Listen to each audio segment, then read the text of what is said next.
সরাসরি এই মুহূর্তে নিউজরুম থেকে রয়েছেন প্রতিনিধি মৃদুল নাথ। মৃদুল, আজ সিজিএম আদালতে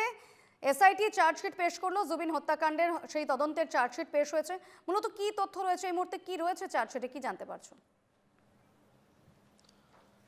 দেখো দীপর্ণা, কিছুক্ষণ পূর্বেই যে জুবিন হত্যাকাণ্ডের যে তদন্তের চার্জশিট, সেই চার্জশিট দাখিল করেছে এসআইটির দল এবং গুয়াহাটির যে সিজিএম আদালত রয়েছে সেখানে যে চার্জশিট দাখিল করা হয়েছে। কিন্তু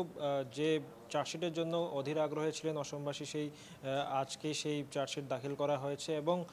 ইতিমধ্যে যেটা আমরা জানতে পেরেছি, প্রায় ৩,৫০০ পাতার চার্জশিট দাখিল করেছে এসআইটির তদন্তকারী দল এবং তার মধ্যে যে প্রায় ৩০০ জনের ভাষ্য তারা যে গ্রহণ করেছিল সেই ডাটা সেখানে রয়েছে এবং পাশাপাশি সিঙ্গাপুরে গিয়ে তারা যেখানে জুবিনের যে রহস্য মৃত্যুর ঘটনা ঘটেছিল সেখানে তারা যে তদন্ত প্রক্রিয়া চালিয়েছিল, পাশাপাশি যেখানে যে জুবিন যে হোটেলে রাত কাটিয়েছিলেন সেখানকার যে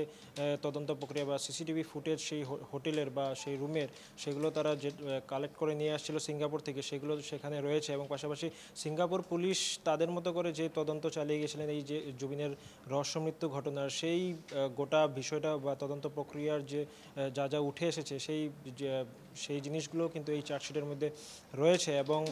যারা জুবিনের সাথে যারা জুবিনের সহকর্মীরা রয়েছিলেন, পাশাপাশি জুবিনের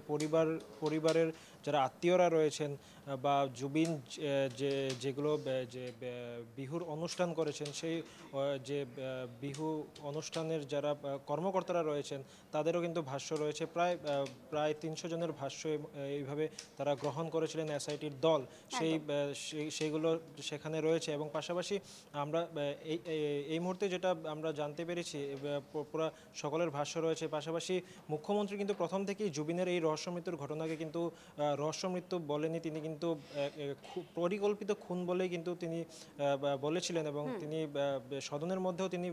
সেটা একদম স্পষ্টভাবে তিনি বলেছিলেন যে এটি একটি পরিকল্পিত খুন এবং সেখানে যে শ্যামকানু মহন্ত বা সিদ্ধার্থ শর্মার মতো কিন্তু আরো বড় বড়